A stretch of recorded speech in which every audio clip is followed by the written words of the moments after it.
We've all been there, right? You drew an eye and you fell in love with it, and when you want to draw the other eye, it looks like you drew it with your other hand as well. And before you're done, you're getting a lawsuit from Picasso's grandkid. But this doesn't have to be this way, and I want to show you what you're doing wrong, and I also want to show you how to fix it so you can get both eyes right, no matter the angle. So let's start with the obvious.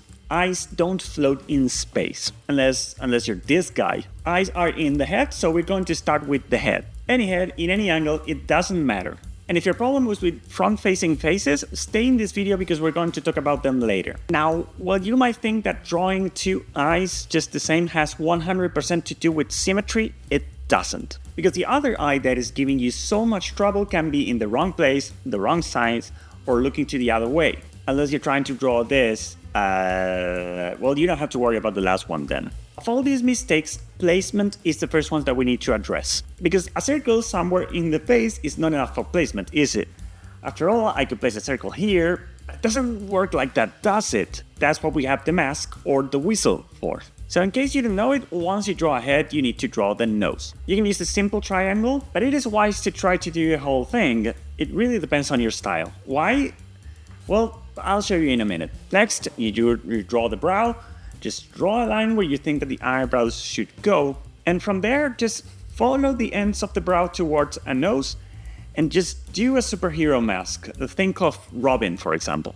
If that is not enough, just think of Ben Eblen's whistle. Why? Because a whistle-like shape will help you visualize the brow and the cheek. You don't have to be super mathematical about it. Ballparking is fine. After all, we're just sketching, okay? But this shape is the one that will help you figure out where the eyes go. So now, finally, the eyes. And talking about eyes, I see you looking at that subscribe button, so just click on it. We have placement. Let's talk about the next possible mistake. Size. This is the dumbest and the simplest one. Eyeballs are just spheres, so just throw two circles that are the same size in there. If you think that looks distracting, you can just also suggest the shape of the eyeball instead of just doing the whole thing, because the shape of the mask will guide the shape of the eyelids later. If you feel like you still need some help and you want to respect some natural proportions for your character, here's a tip.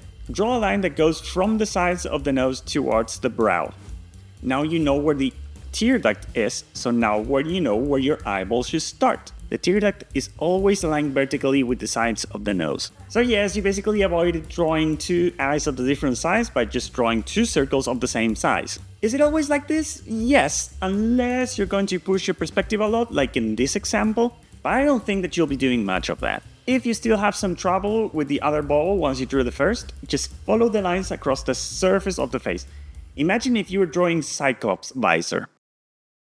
I don't know if you noticed, but so far we've thrown a lot of lines. This way you cannot miss. But now, can I entertain you with not doing the eyelids yet? Because first you have to figure out what the eyes are looking at. And I don't know if you noticed, but your eyelids follow your eyeballs. If they look up, they go up. If they look down, they go down. So this is how you avoid the third mistake. Just draw the pupils before drawing the eyelids. Draw the both of them in the same place. Unless, well, you know, if this is still hard for you, sometimes drawing a very, very small pupil and then doing the bigger one helps a lot.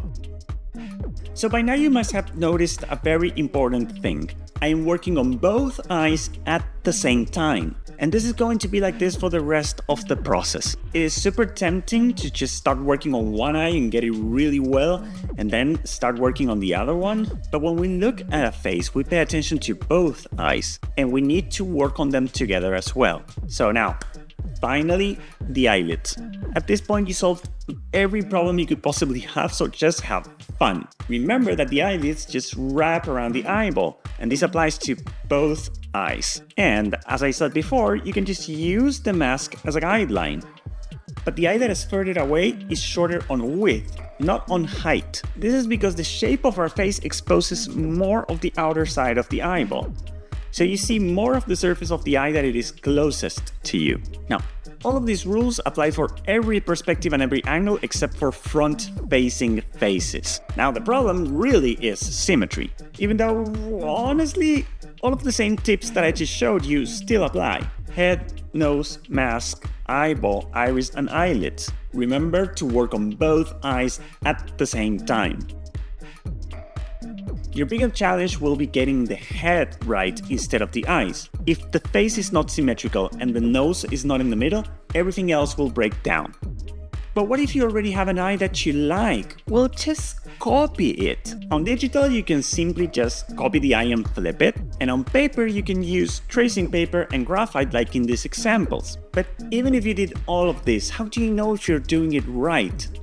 Well, if you're working on digital, you can just flip the canvas to see if it looks good. But if you are on pen and paper, you can just do what animators do and put the paper against the window so you can see it mirrored. Another simple version is just use a mirror. You still might need to look and correct and look and correct and look and correct until you get what you want. Now this is great for eyes and specifically for Western eyes, but if you have trouble and you want to learn how to draw Asian eyes, well, this is your lucky day because I have a video for you and it's right here. So click on it.